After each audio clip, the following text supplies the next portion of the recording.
I'm just gonna skip the part where I apologize for not having uploaded because I'm not sorry this time. Oh, look at that. You see that? I'm getting the freaking farmer's tan there. That's kind of hard to look at. Maybe I'll get into some better clothes just while I finish this video. Alright, that's a little bit less distracting. On a hot summer's eve, after many days of pondering what I could possibly talk about, since I really actually do like to make videos, but I have been so busy. There was one video I had seen recently that sort of struck a chord with me and doesn't necessarily require me to boot up the ladder. The video I'm talking about is a video by BKC where he talks about the different kinds of disrespect or something like that, the different kinds of GG, all the different meanings of GG. I thought it was pretty funny, and I found it funny enough that I would want to add on to it in a way. For those of you that aren't well versed in gaming jargon, well, GG stands for good game, except that it comes with lots of different implications, and over time the connotations that come with the words GG have actually changed, because we are, ever since like online Pokemon began to this day, we're essentially in we're talking about two different eras. I think one of the more shitty parts about the 2020s is how much more sarcastic we got. So we say things like GG, and if you type in GG with like capital letters, then it's supposed to be like you're yelling at them. It's supposed to signify, well, I don't actually mean it, but I guess good game. Another interesting topic, though, which is what I would actually like to talk about, is saying sorry. Because I think it's very closely related to the topic of what makes a game good, is also what makes a game fair, and what constitutes something like a moral ground. Oftentimes, we want to apologize for something that is greater than the two of us, right? In a competitive game, it is only natural that one player or the other is going to lose. What is out of either person's control is who will be unlucky, and sometimes it's both, and what amount, right, to what extent it's going to actually decide the fate of the game. I want to leave out any of those cases where it doesn't really matter, but it's a game of chance at the end of the day when you're playing Mons. And more often than not, something unexpected is going to expectedly happen. Unexpectedly. We can pretty much predict what kinds of bad things are going to happen.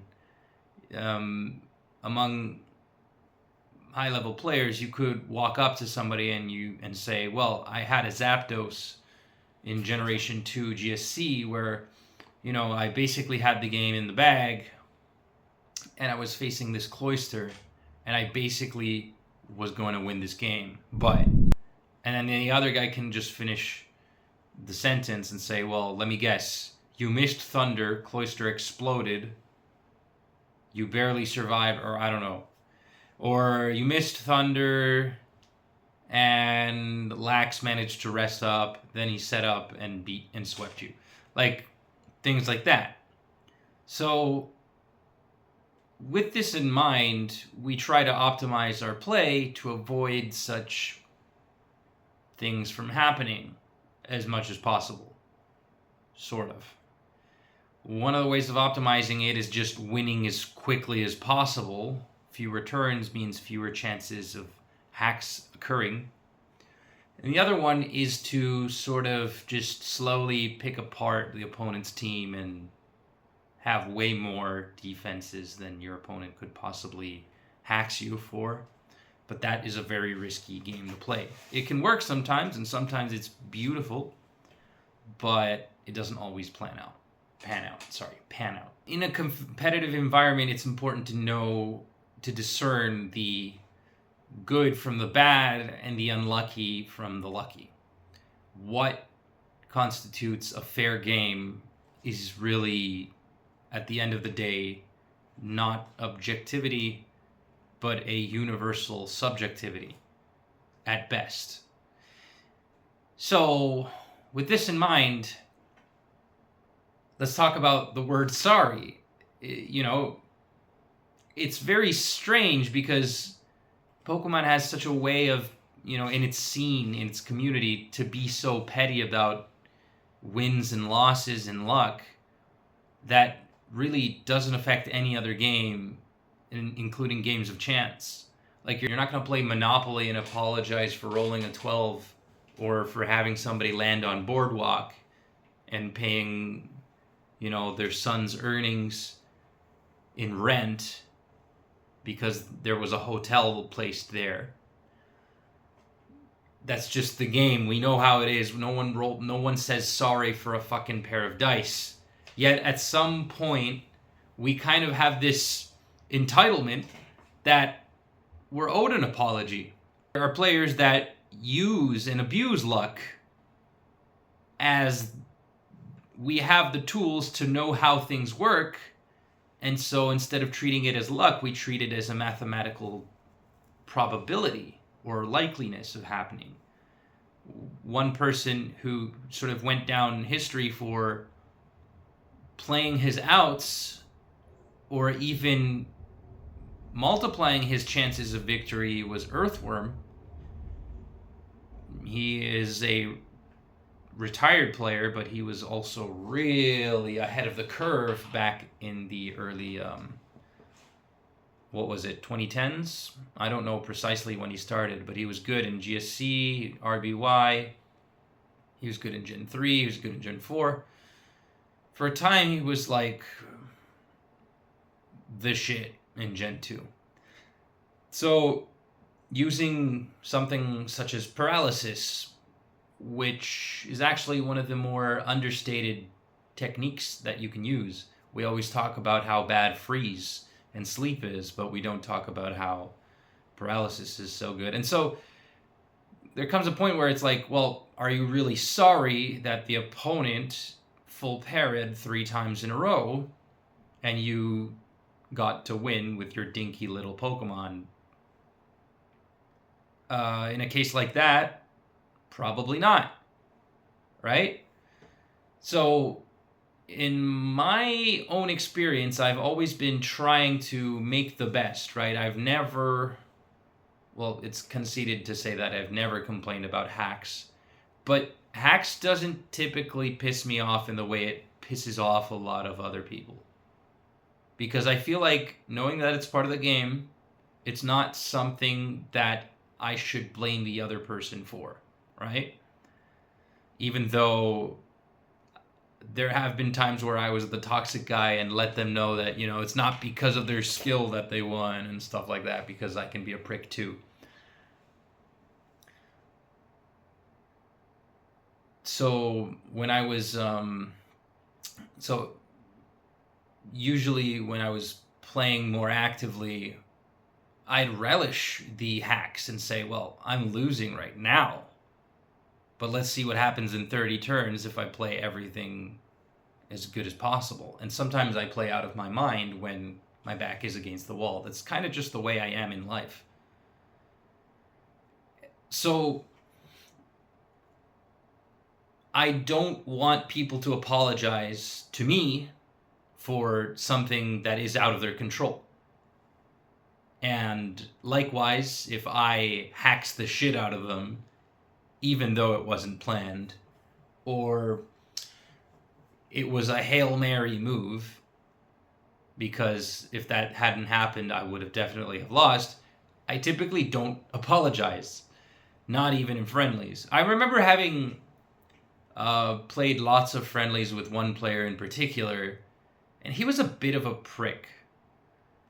He would get so upset about hacks. Like, he was just leagues better than me. I was bad at the time. He was leagues better than I was. I kind of looked up to him. And he treated the game like some sort of a mathematical probability. And if you feel like you're called out, well, I guess that's your fault. It's not mine, because I'm not mentioning you. Or am I? All right. So, anyways, this player's retired. But I would essentially, like, I don't know, maybe with Zapdos, I would Thunder crit his Snorlax after he clicked Curse, and then the turn after he would full para, and essentially I would take out his Lax, and all of a sudden he has to, like, win a game with a Machamp and no setup, right? And he would make sure to kind of rub it in my face and say that it's my fault for some reason, just to kind of, like, take away from that win, even though we were playing friendlies. Lo and behold, every single time we wouldn't play friendlies, like, he failed to realize that every time we wouldn't play friendlies, he was the one who was winning. So, you know, I feel like it's just a thing that I was a particularly lucky player. I'm not gonna lie. But I feel like that has more to do with the fact that I was also bad. And then when I got better, I started to notice how fewer opportunities I had to actually luck somebody out because they took me seriously.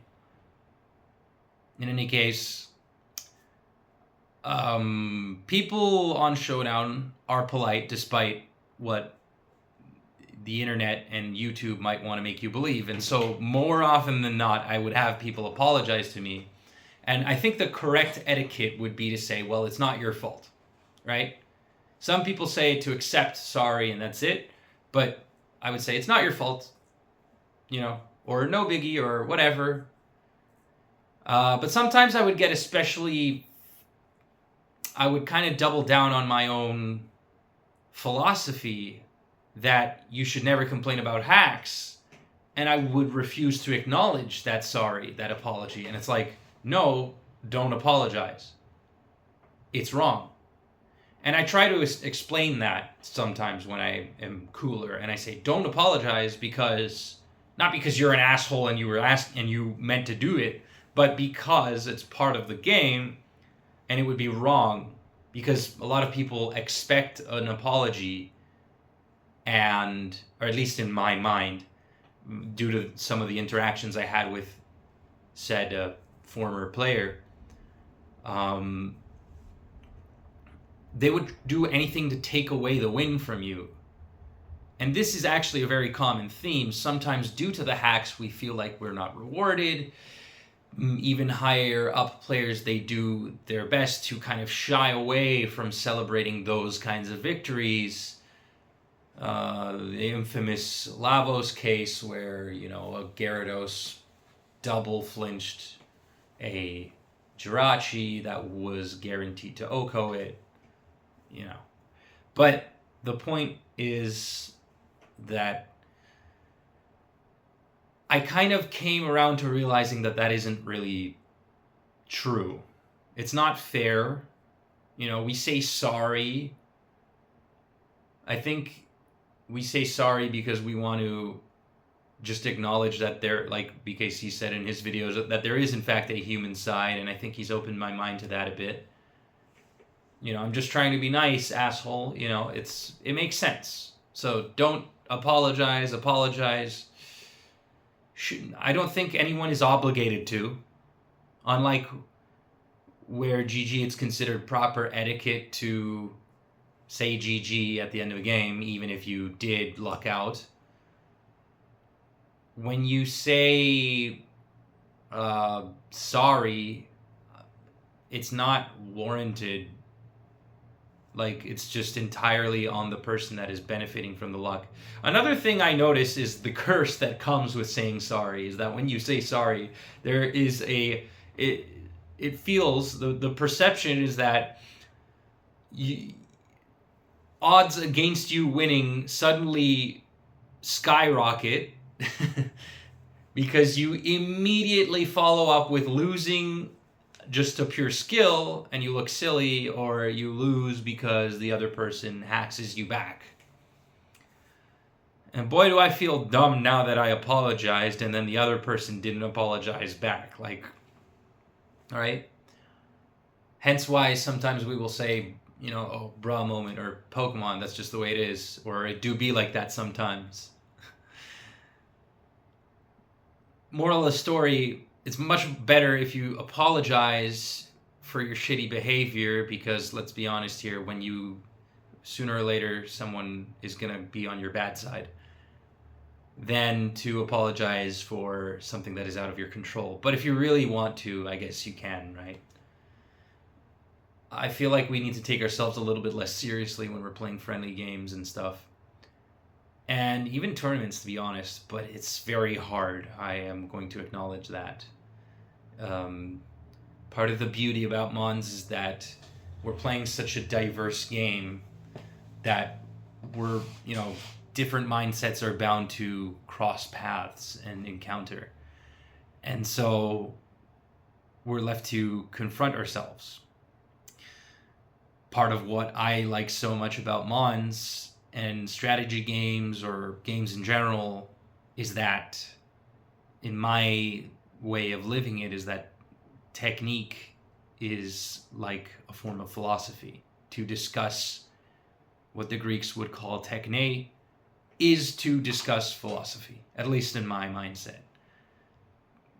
You know, the intricacies, the nature of a game is to speak about the nature of mankind in one way, and I find that fascinating. So I'm going to wrap it up here, so that way I can probably start training, because I'm going to start sweating in these clothes here. I didn't expect I would be able to make a more or less fleshed out argument, but I think I did a decent job that isn't going to warrant editing. I don't really feel like it. So, until next time.